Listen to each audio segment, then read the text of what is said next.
Hi, this is Steve from SHGP Media, welcome back to the channel.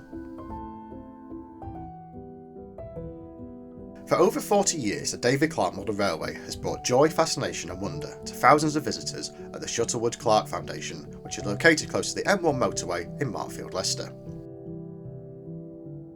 But now this beloved attraction, which was built by passion and care by the charity's founder, is facing closure. The Shuttlewood Clarke Foundation was founded by Mr David Clarke in 1989 in dedication to his mother. Situated on the edge of Charnwood Forest in Leicester, the charity aims to ease loneliness and suffering by providing comfort, support and a sense of belonging to the elderly and adults with disabilities.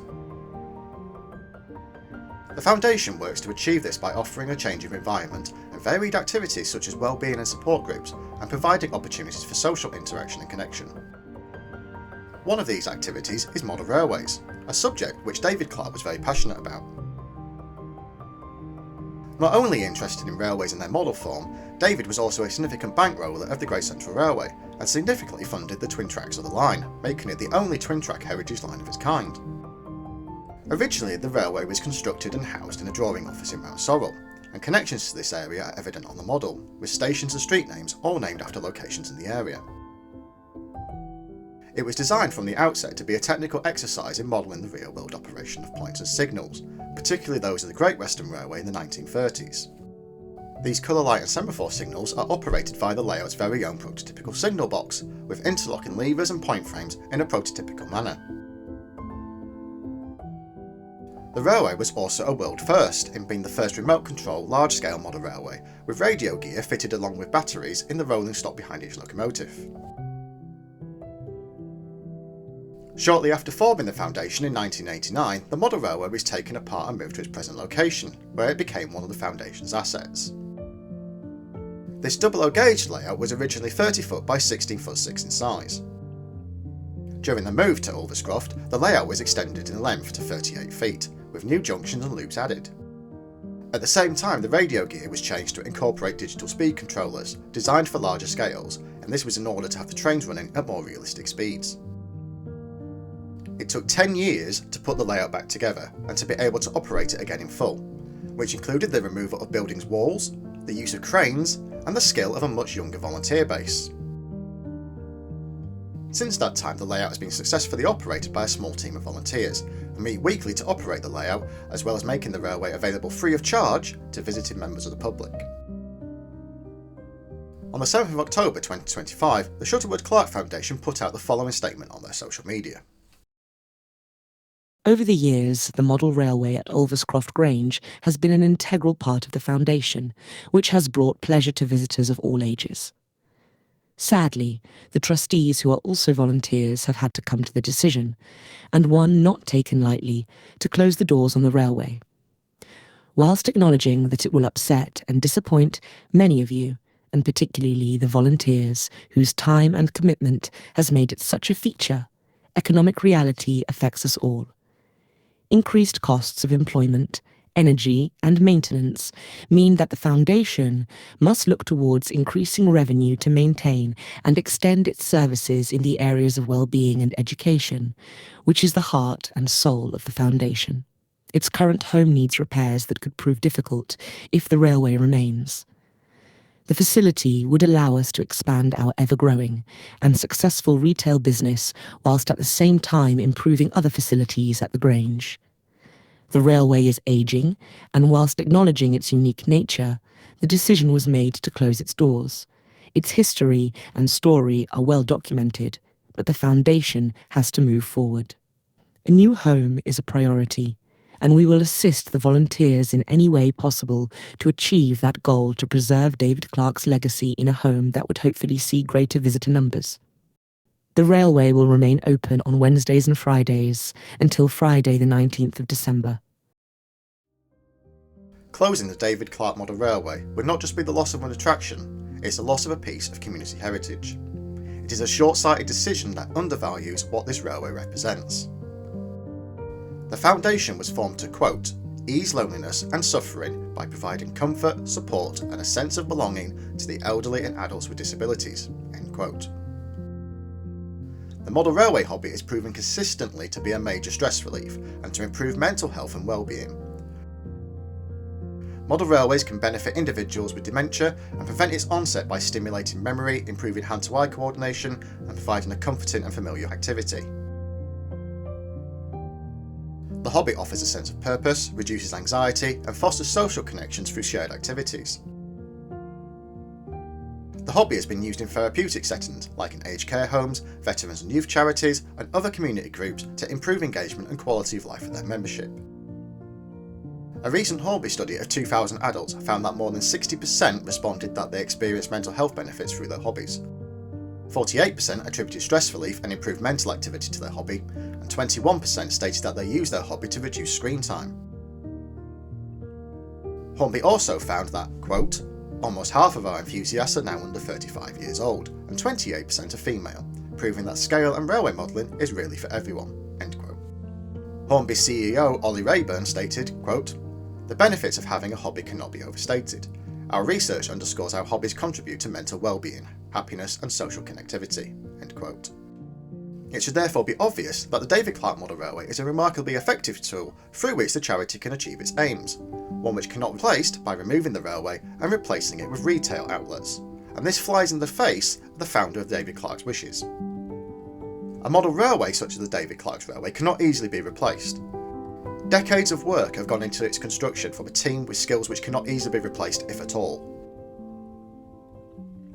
The uniqueness of the railway, such as its remote control features and prototypical operation, are a huge selling point and attraction which should be widely advertised and promoted, particularly from an education perspective, which the recent closure statement from the Foundation stated was one of their aims. School groups should be visiting this attraction, educating the young on British history, transport and rural life, and then subsequently benefiting from the other attractions on site, such as the nature walks. Through these visits, positive word of mouth will be generated as the children talk about the railway with other children at school, who then tell their families, who then may visit the foundation and bring with them money to spend at the site's cafe and charity shops. Would replacing the railway with yet more charity shops, something which are extensive across all towns across the UK, have more of a draw to the foundation and meet the charity's aims than the current model railway you have on site? The railway is volunteer run with minimal operating costs. Aside from the cost of powering the building's lights and heating and the cost of charging the loco's batteries, any other costs are negligible. Having an entry charge for the railway would easily cover this and more. At present, it is free to visit the railway, but few know of its existence. Promoting the railway, something which the railway team are more than happy and able to do, and have demonstrated significantly in the week alone since the closure notice, will draw in visitors from across the country. Other model railway attractions including Pendon Museum, Derby Famous Trains, Rocks and Miniature Worlds, Gainsborough Model Railway Society, Ashford International Model Railway Education Centre, Peakorama, the Devon Railway Centre, Railwood Peterborough and others are all centred around model railways and drawing regular paying visitors from across the country. But when you mention the David Clarke Model Railway to people, even those with extensive involvement in model railways, you tend to get a blank stare or, who? When you show them pictures of the railway, they are always astonished, and frequently I get the comment, I can't believe I've never heard of it. Then they want to visit the railway and ask when it's open, which brings me to my next point. You need to be open at weekends. At present, the railway is open 2 days a week, on a Wednesday and Friday from 10 AM to 3 PM. Even Stevie Wonder can see how foolish this is. By only opening during the week, you effectively limit yourself to visitors who either don't work, are retired, or are lucky enough to be free on one of those days. Those who work during the week or in education are unable to visit the railway unless they make specific arrangements. The current opening hours do not attract those who would travel a significant distance to visit the railway. For myself, for example, it takes 2 hours each way to get to you. I'd be travelling for almost as long as the railway is open. This is further hampered by the fact that due to you limiting yourself to weekday openings and therefore being reliant on ageing volunteers, you are frequently closed due to illness. People at the moment must wait until your phone lines open at 10 AM to then call through and check that the railway is open before then travelling across. This even further limits what time they can then spend on site and the resulting expenditure which they would have in the site's cafe and shops, as well as enjoying the walks on site. By opening at weekends, even if just for once a month, you then permit those who couldn't visit the site to do so. In particular, this opens up a younger volunteer base, such as those who work during the week, or youngsters, the future of the hobby, to join the railway team, therefore learn the skills and techniques of operating the railway and preserve it as an attraction for years to come. A younger volunteer base would also increase the reliability of the railway being open, and again, I keep stressing this point, every person you attract to the railway is another individual spending money in the cafe and shops, and the foundation benefits overall. Volunteers at the railway have tried to open at weekends and have been refused by the trustees. The trustees really need to rethink this decision. The decision to close the railway feels completely unnecessary, particularly when you realise how many options are available to the foundation to generate funds through effective management of the model railway. Some of these points have been covered, but to summarise them: introduce a small entry fee for the model railway, such as £3 to £5 for adults, £2 for seniors, free for children and free for carers. Be open during the holidays and weekends. This gives people, particularly parents, a cheap day out to occupy the children. The model railway is an indoor attraction and will pull in extra visitors on cold and wet days. Run regular advertised open days. Have themes on the railway to encourage repeat visits where people will see something new. Partner with local schools for education visits on engineering and history.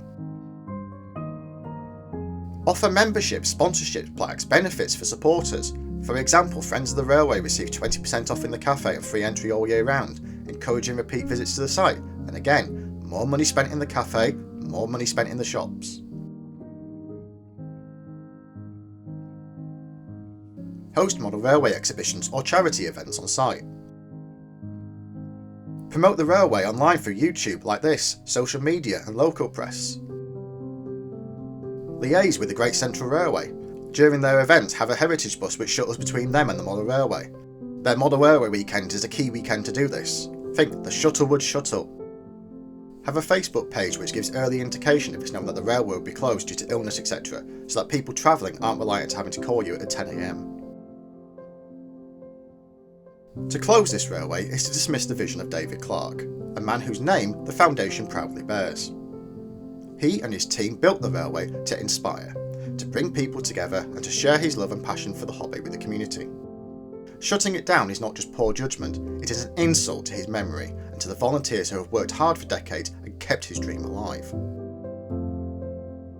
The David Clarke Model Railway can be a source of income and awareness of the work of the Shuttlewood Clarke Foundation, not a burden. It can support the charity's goals, not hinder them. The trustees really need to rethink their decision and notice the overwhelmingly negative response which they have received in response to their announcement.